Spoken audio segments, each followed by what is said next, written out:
This is vintage baseball. There it is. Played by the rules that governed the sport in 1864 when the game was still in its infancy.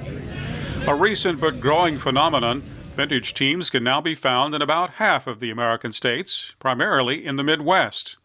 The Nashville Maroons are playing the Farriers from the nearby town of Franklin. Two clubs are the only teams in the state. Together they make up the fledgling Tennessee Association of Vintage Baseball.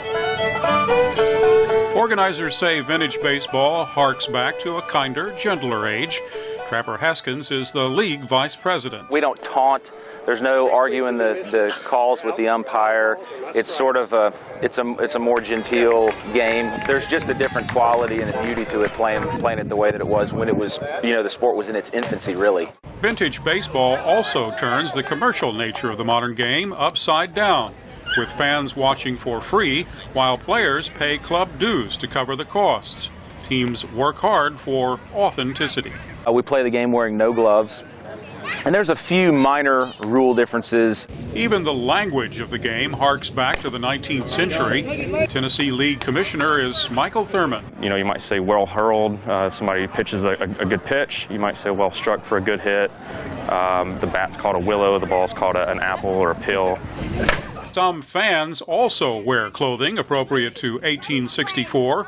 Michael Cole is dressed as a Confederate Army officer. This is my second game.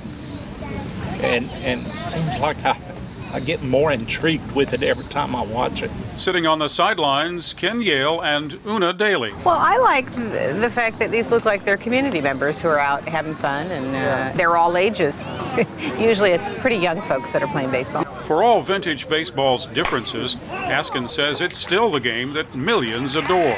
The speed of the game, the cadence, the choreography of it, it's as close to perfection in sports as I think we've come. The Tennessee Vintage Baseball Association will add 4 more teams next summer.